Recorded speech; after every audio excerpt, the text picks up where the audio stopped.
आंखों से आंसू लेके बातें थी प्यासी हर तरह। क्या बात है बेटा, इतनी गुमसुम सी क्यों रहती हो? क्या हसन अकेले में तुमसे कुछ कहता है या उसका रवैया तुम्हारे साथ ठीक नहीं? ऐसा कुछ नहीं अम्मी। तो बेटा कल दावत में भी तुम किसी से बात नहीं कर रही थी, कोई कुछ पूछता भी तो बस हूं हां करके टाल देती थी। ऐसा करोगे तो लोग शक में मुब्तला हो जाएंगे कि शायद जबरदस्ती की शादी थी।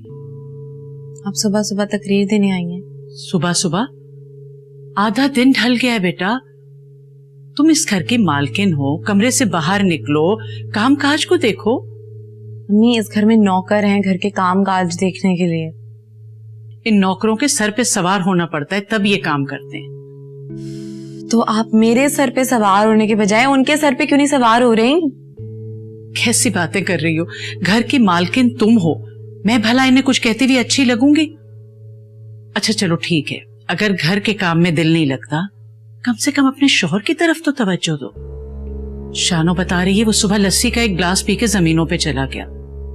जल्दी उठा करो बेटा, उसके साथ नाश्ता करो, उसकी तरफ तवज्जो दो। कर लूंगी मैं उसका ख्याल। पहले तो शानो का कुछ करती हूँ मैं। आ जाओ शानो, ये पी लो बेटा, मैं जरा कुछ काम देख लूं।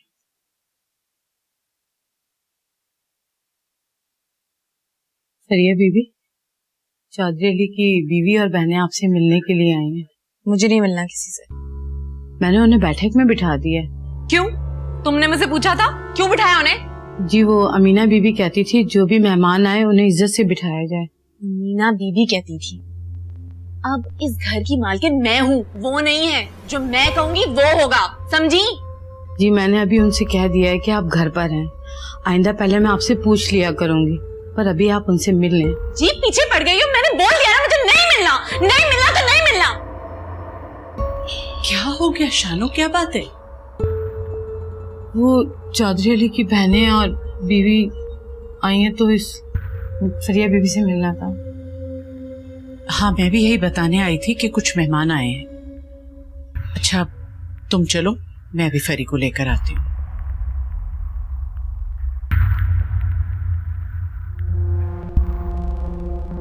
देखो बेटा, मैं भी तुम्हें कितना समझा के गई थी, तुम्हारी जिंदगी में किसी चीज की कमी नहीं है, सब कुछ तो तुम्हें मिल गया। जेवर, कपड़ा, मुलाजिम, ये सब तो नसीब वाली लड़कियों को मिलता है। मम्मी पता नहीं मुझे क्या हो गया। मैं सोचा करती थी कि मेरी हसन से शादी होगी तो मैं अच्छे अच्छे कपड़े पहनूंगी, बहुत सारा जेवर पहनूंगी और नौकरों पे हुक्म चलाऊंगी चौधराइन बन के। लेकिन मैं तो बहुत ही अजीब सी चौधराइन बन गई हूँ। मेरा कुछ भी करने का दिल नहीं चाहता, ना अच्छे अच्छे कपड़े पहनने का दिल चाहता है, ना जेवर पहनने का दिल चाहता है, ना नौकरों पे हुक्म चलाने का दिल चाहता है। ऐसा लगता है जैसे मुझे हर चीज की हवस थी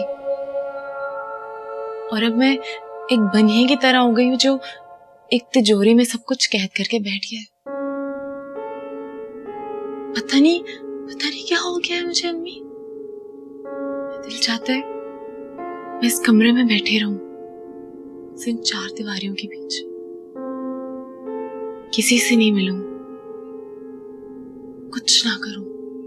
फरी बेटा, दिल चाहे या ना चाहे कुछ चीजें हमें दुनियादारी के लिए भी करनी पड़ती हैं। तुम नई दुल्हन हो, लोग तुम्हें देखने आ रहे हैं। बेटा दिल पे जबर करके ही सही, लेकिन तुम्हें अच्छा जेवर कपड़ा पहनना चाहिए। सब तुमसे मिलेंगे पहली मर्तबा, ठीक है? तुम जल्दी से तैयार हो जाओ, मैं उन लोगों के पास जब तक बैठती हूँ।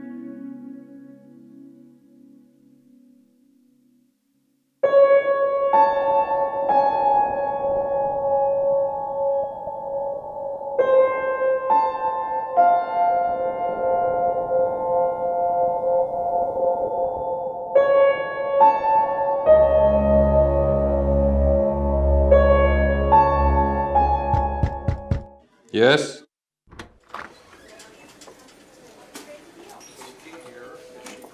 डॉक्टर साहब अंदर आ जाओ। अरे हाँ, मेहरबान आप प्लीज कम।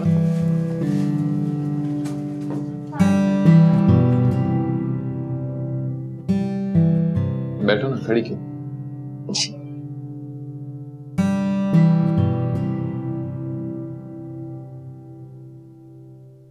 वो मैं आपका शुक्रिया अदा करने आई थी। उन्होंने मुझे नौकरी दे दी और रिहाइश भी दे दी है। चलें, ये तो अच्छी बात है। रहने की जगह कैसी लगी आपको? रहने की जगह मिल गई है ना, बहुत है। तो मेरा मतलब था कि अगर कमरे में कलर वगैरह चेंज कराने की जरूरत है तो मैं नासिर को कह देता हूँ। आपको कौन सा कलर पसंद है वैसे? मुझे सारे रंग एक जैसे ही लगते हैं। सब रंग एक जैसे नहीं होते।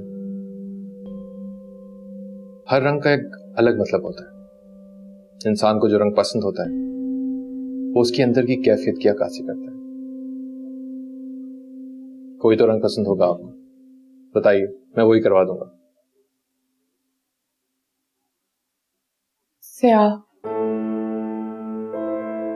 स्याह रंग करवा दें।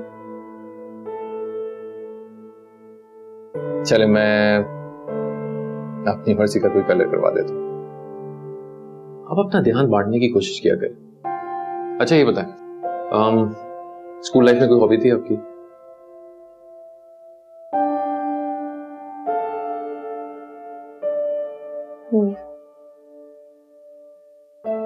जवाब देते हैं, सिर्फ सर नहीं हिलाते। कभी कभी आप भी पहल कर लिया करें बात करने में। लोगों से बातें किया करें, हंसा करें, बोला करें, जो भी दिल में आए बोल दिया करें। नए दोस्त बनाए, उन दोस्तों से दिल की बात करें। अच्छा, टीवी पर किस किस्म के प्रोग्राम्स पसंद है आपको? मैं टीवी बहुत कम देखती थी। फिल्में देखती? कभी तो सिनेमा गई होंगी? हाँ, एक बार गई थी अम्मी के साथ। तो कौन सी फिल्म देखी? मुगले आजम। अम्मी को बहुत पसंद थी। वो जब कलर में आई थी ना तो मैं और अम्मी साथ देखने गए थे। जब हम लोग बाहर निकले सिनेमा से तो मुझे बहुत डांट पड़ी थी। क्यों? डांटा क्यों? वो जब बादशाह अनारकली को दीवार में चुनवा रहा था ना, तो मुझे बहुत रोना आया। मैं बहुत आवाज से रोने लग गई और जो लोग आगे पीछे बैठे हुए थे वो बार बार मेरी तरफ देख रहे थे। फिर जब हम बाहर निकले तो बजाय इसके कि अम्मी मुझे चुप कराती, मुझे डांटने लग गई।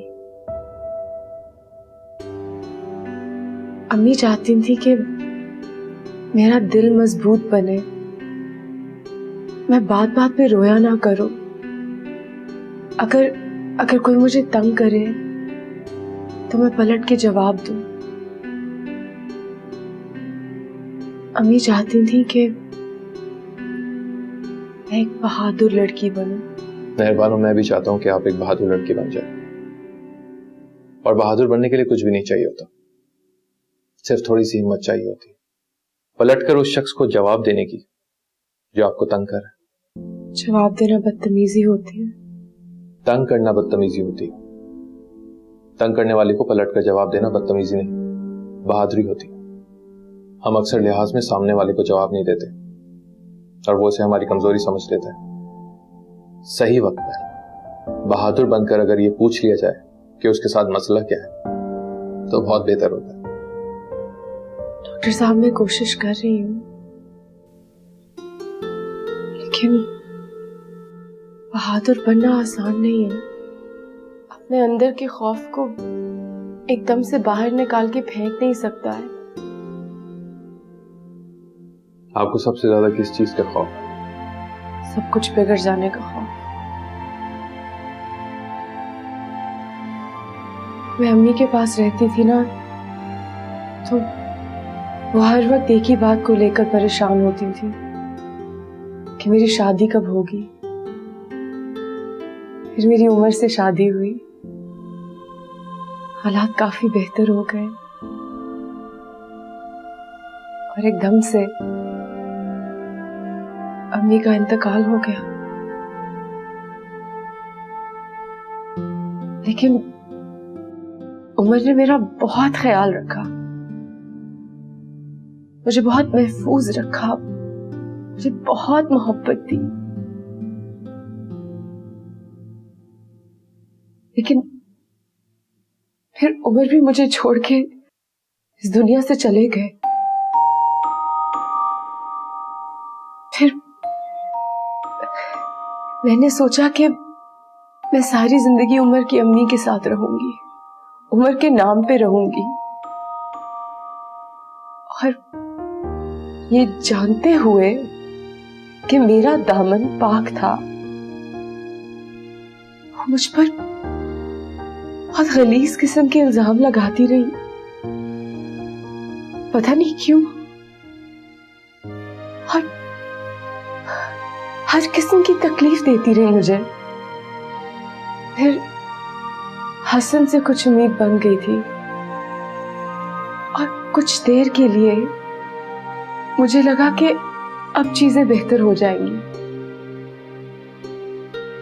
लेकिन एकदम से वो भी सब कुछ बिगड़ गया।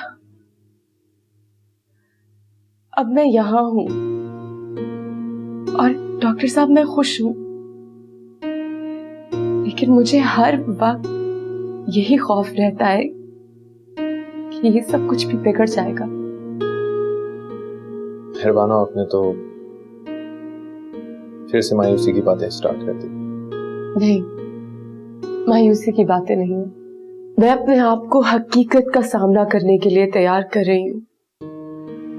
अब मैं बहादुर बनना चाहती हूं। अब जिंदगी बिगड़ भी जाए तो मैं खुद को बिखरने नहीं दूंगी। That's like a good girl.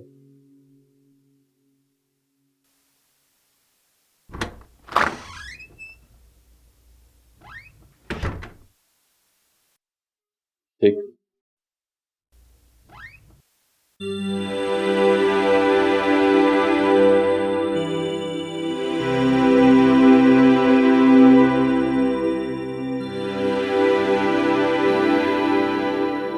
Film देखने जा रहे हैं। जवाब देते हैं, सर नहीं हिलाते।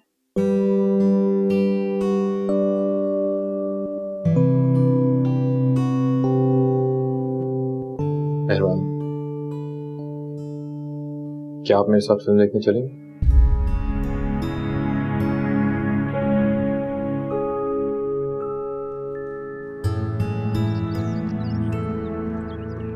क्या बात है शाह जी, आज जो मैंने आपको हिसाब बताया बस आप वहाँ ही करते रहे, आगे कोई सवाल ही नहीं किया। फिर वही हूँ, इतनी अच्छी फसल हुई है, आपको खुशी नहीं हुई? सही बताऊं मुंशी जी, शायद खुश रहना भूल ही गया हूं मैं। बहुत कोशिश करता हूं खुश रहने की, पर रह नहीं पाता। या यूं कहिए कि जो मेरी खुशी में खुश रहती थी वो इस दुनिया में नहीं। शाह जी, शुरू शुरू में मरने वालों की बहुत याद आती है, फिर खुद ही जिंदगी अपनी डगर में आ जाती है। आप देखिएगा, चंद ही अरसे में आपका काका इन खेतों में उछलता कूदता फिरेगा। आप उसे देखकर हंस रहे होंगे, देखते देखते वो बड़ा हो जाएगा, फिर आपकी पकड़ में नहीं आएगा। सही कहा आपने। औलाद जब बड़ी हो जाती है तो माँ बाप की पकड़ में नहीं आती, ना ही सुनती है, बस अपनी मनमाती रहती है। कभी कभी एक फजूल सी जिद अपने माँ बाप की जान ले लेती।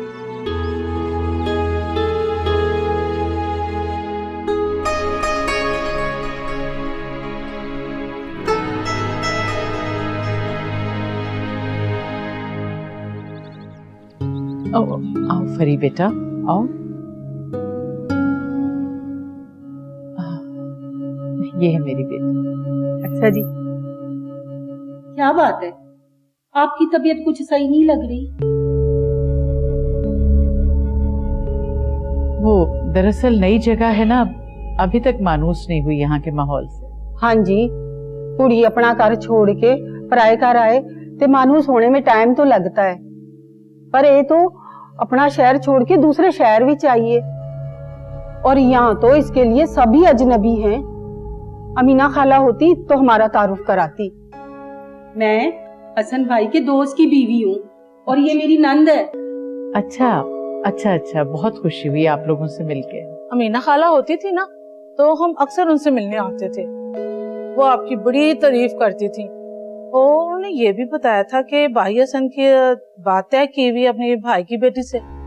वो एक दफा एक अपने साथ लड़की को लेकर आई थी, हम तो समझे वो हसन की मांग है। आपकी बेटी भी बड़ी सोहनी है।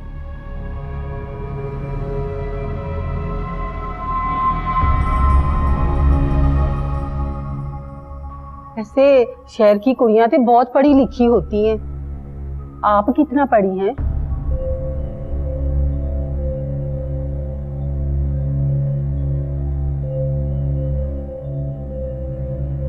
परी, जवाब तो बेटा तुमसे पूछ रही है। हाँ जी। मैंने पूछा कि आप कहाँ तक पढ़ी हो? हाँ, मैंने पढ़ा है।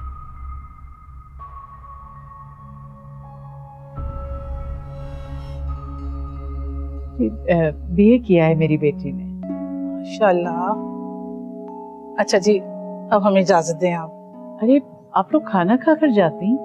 नहीं नहीं, तकल्लुफ की कोई जरूरत नहीं है, और भाई हसन तो हमारे घर आते जाते रहते हैं, आप भी जरूर आना इनके साथ। इंशाल्लाह जरूर आएंगे। फिर सानू इजाजत दो। अच्छा जी,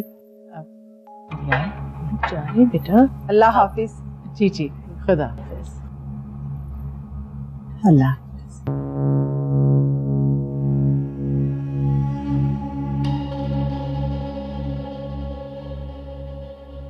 क्या हो गया है तुम्हें फरी? कितनी बुरी बात है, वो लोग तुमसे बात कर रही थी और तुम जवाब ही नहीं दे रही थी। और मैंने तुमसे कहा था कि जरा अच्छी तरह तैयार होकर कुछ जेवर वगैरह पहनकर सामने आना, तुम ऐसे ही आके बैठ गई। और जब हसन आए तो बिल्कुल नॉर्मल रहना उसके सामने, अच्छी तरह से तैयार होकर आना।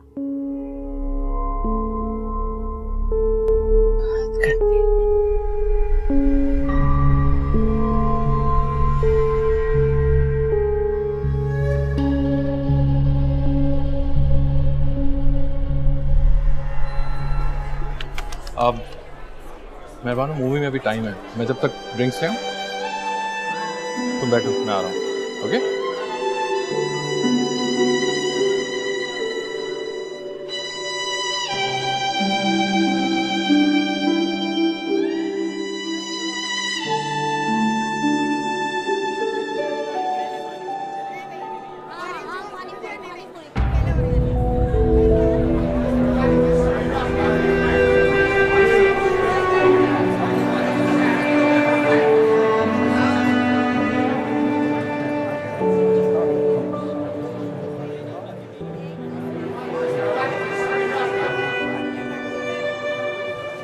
मेहरबानो, आर यू ओके?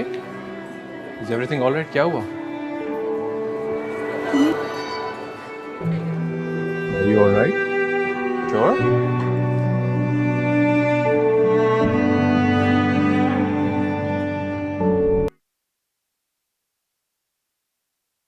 अस्सलामुअलैकुम शाह साहब। वालेकुम सलाम। अरे तुम आ गए? मेरा मतलब आप आ गए। वो असल में यहाँ की औरतें ना अपने शौहरों को आप करके मुखातिब करती हैं। मैं सोच रही थी आप आएंगे तो हम चाय पियेंगे। हाँ, तलब तो मुझे भी हो रही है, पी जा सकती है। जाओ शानों से बोलो जल्दी से चाय लेकर आए साहब के लिए।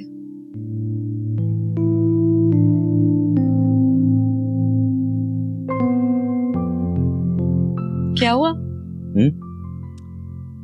मुझे ऐसे मुंशी साहब की एक बात याद आ रही है। कह रहे थे कि बहुत जल्द हम आपके बच्चों को खेतों में खेलता हुआ देखेंगे।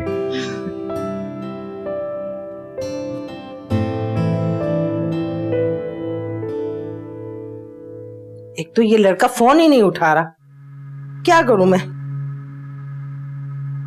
भाई फिक्र मुझे भी है उसके ना आने की, मगर ये जो आप मार्च पास कर रही है ना, ये ज्यादा परेशान कर रही है मुझे। अरे भाई आमतौर से वो देर हो ही जाती है उसको आने में। आज जुमेरात है और जुमेरात को वो जल्दी घर आता है। अरे भाई किसी पेशेंट के साथ फंस गया होगा। ये जो जहनी मरीज होते हैं ना, ये बाज वक्त बिल्कुल बेकाबू हो जाते हैं। जुमेरात को वो कोई पेशेंट नहीं देखता, आपको तो मालूम है, फिर भी आपको कोई फिक्र नहीं है। मुझे फिक्र है कि वो घर क्यों नहीं आया, लेकिन आपकी फिक्र की वजह कुछ और है। आपको ज्यादा फिक्र इस बात की है कि अगर वो घर नहीं आया तो कहाँ है, किसके साथ है। एक ही बात तो है फरजाना, रजा के लिए हम दोनों फिक्रमंद जरूर हैं, मगर फिक्रमंदी की वजह अलग अलग है। देखिए अहमद साहब, ये फलसफे का वक्त नहीं है। अगर रजा के किसी दोस्त का नंबर आपके पास है तो फोन करें उसे। भाई वो सारी दोस्तियां कब की खत्म कर चुका, बस उसकी तो एक ही दोस्त थी नहीं है। आप ऐसा करें, हॉस्पिटल फोन करें। की थी कॉल हॉस्पिटल भी, वो वहां से निकल गया है। फरजाना, जो अंदेशे और खदशात तुम्हारे दिलो दिमाग में जन्म ले रहे हैं, इन्हें मैं समझ सकता हूं, लेकिन फिलहाल अपने आप को बिला वजह हलकान मत करो।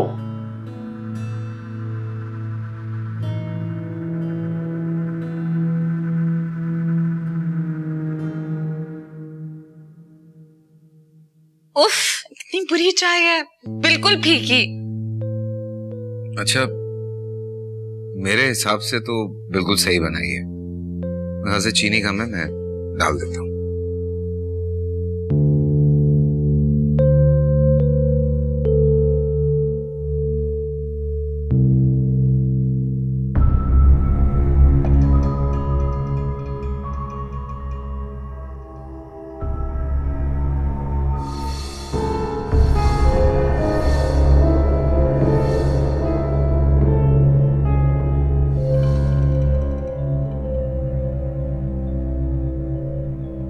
Now try.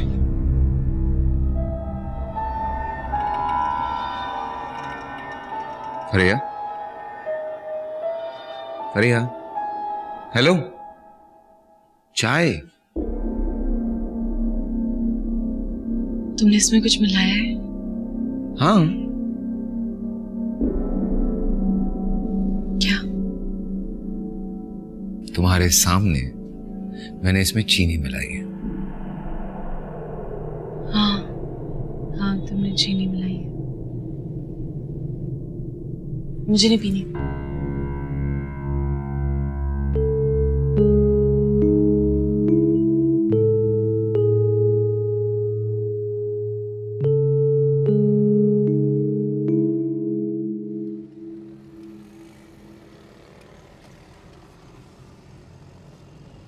I am sorry मेहरबान। किस बात का?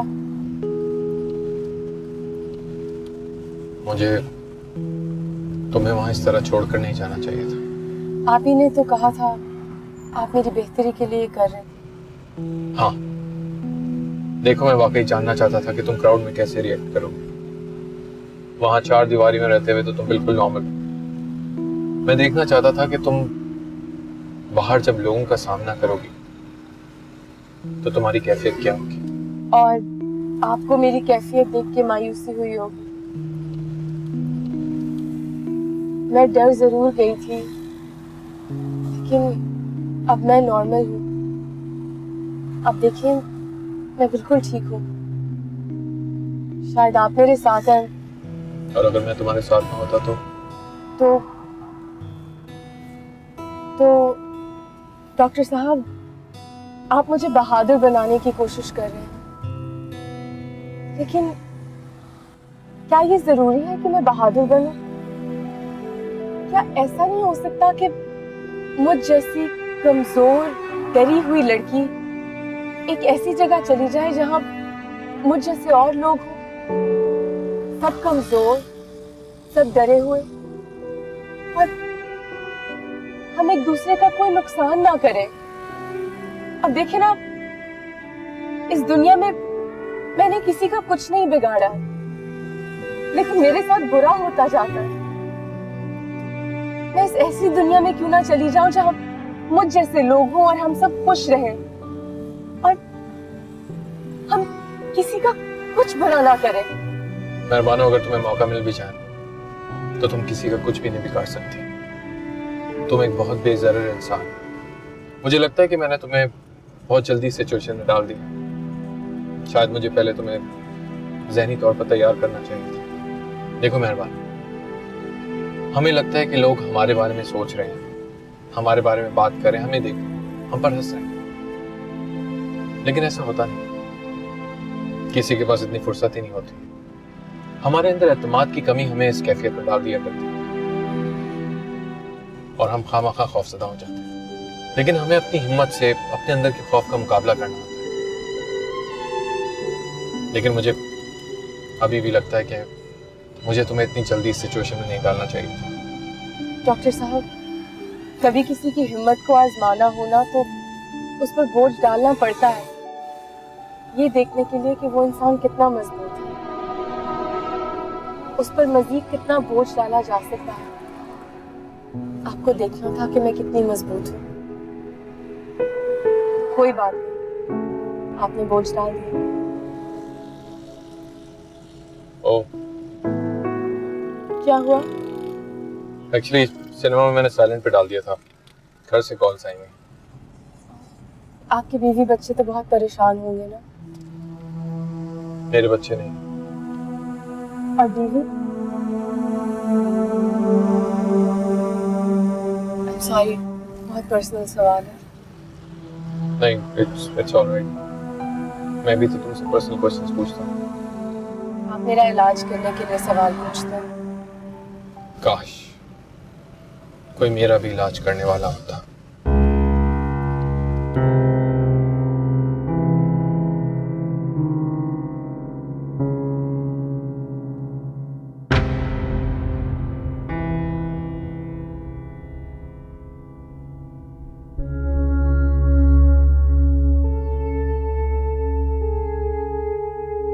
तबीयत ठीक है तुम्हारी? फरिया, कहीं बाहर चले? हाँ, नहीं, हसन, मुझे कहीं दूर ले चलो। नहीं, दूर, जहां मेरा मासी मेरा पीछा ना कर सके। फरिया प्लीज, भूल जाओ जो कुछ हुआ। मैं मानता हूं कि माजी में मेरा रवैया तुमसे अच्छा नहीं रहा, लेकिन शादी हो चुकी है हमारी। और यकीन मानो मेरी बात का, मैं चाहता हूं कि मैं तुम्हारा हाल खुशियों से भर दूं, माजी में की गई गलतियों की तलाफी कर सकूं। So please. नहीं, मासी की हर गलती की तलाफी नहीं होती, नहीं होती।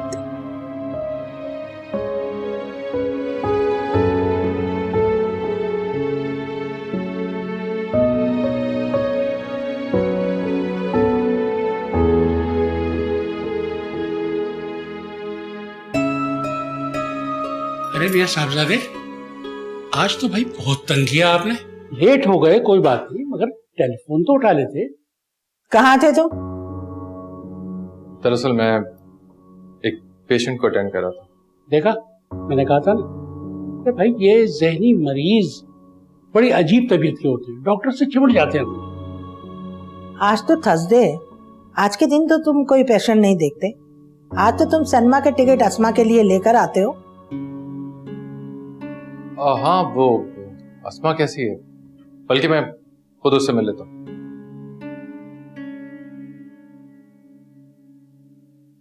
देखा, वो पेशेंट के साथ था, क्या जरूरत थी इस बात पे जरा करने की? इसमें जरा की क्या बात है? मैंने तो एक सवाल पूछा था, अगर उसका जवाब दे देता तो क्या होता? फरजाना, वो घर आ गया, अब मुतमईन हो जाए। अगर वो मेरे सवाल का जवाब दे देता तो मैं ज्यादा मुतमईन होती। और हाँ, तुमने उससे पूछा क्यों नहीं कि हॉस्पिटल से तो वो काफी देर पहले निकल चुका है? ये अच्छा किया आपने कि सवाल उससे नहीं किया। क्यों?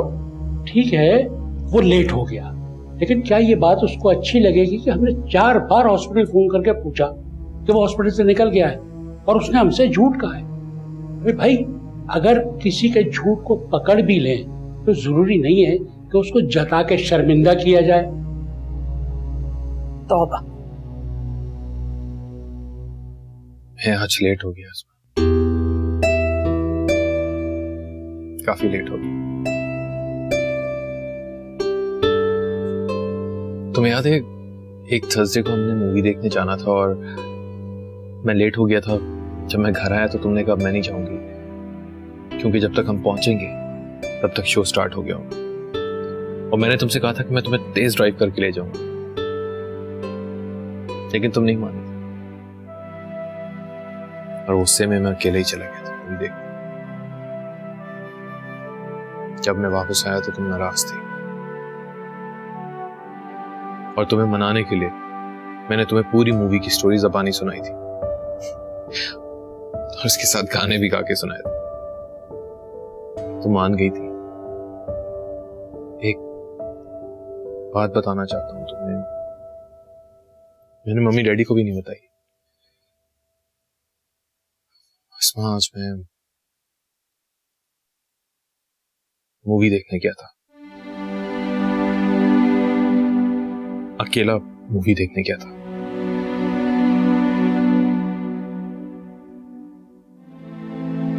अच्छी मूवी थी, कॉमेडी थी।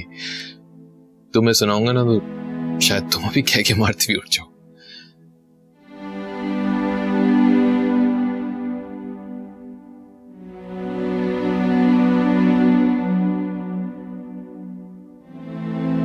अहमद, रजा अभी तक अस्मा से बातें कर रहा है बैठकर। अब तो आपको इत्मीनान हो गया ना कि वो हमारी अस्मा को नहीं भूला था।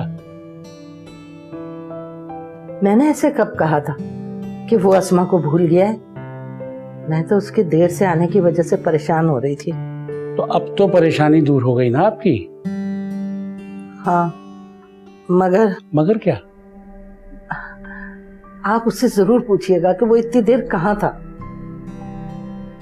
अरे भाई, आपके इत्मीनान के लिए सुबह उससे पूछ लूंगा, मगर खुदा रहा अब रोइएगा मत।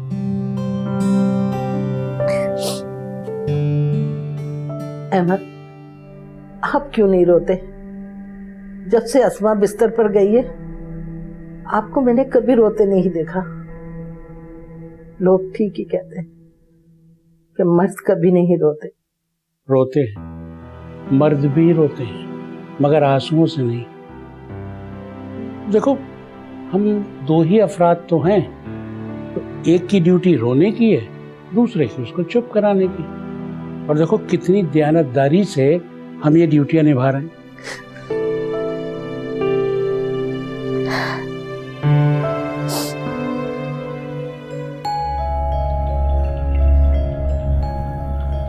अरे यार, चाय? नहीं पीना, नहीं पीना, नहीं पीना मुझे। जाओ यहाँ से। नहीं पीना, नहीं, जाओ यहाँ से।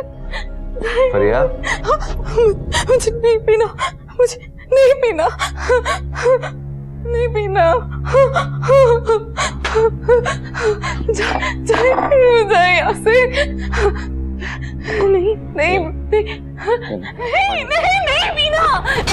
मुझे नहीं पीना, नहीं पीना, नहीं पीना, जाओ यहाँ से, जाओ। फरिया,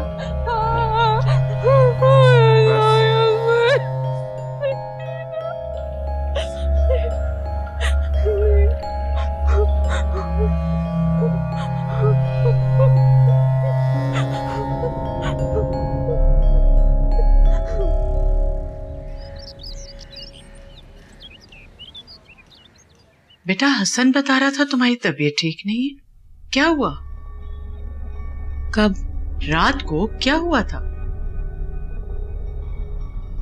रात को अमीना खाला आई थी मेरे पास। अमीना खाला वो ना लस्सी लेके मेरे पीछे भाग रही थी और उनके पीछे मेहरबानो थी। नहीं नहीं बेटा, चुप रहो। ये महज तुम्हारा ख्वाब था। तुमने किसी से जिक्र तो नहीं किया? हसन को तो नहीं बताया? आंखों से आंसू लेके बातें थी प्यासी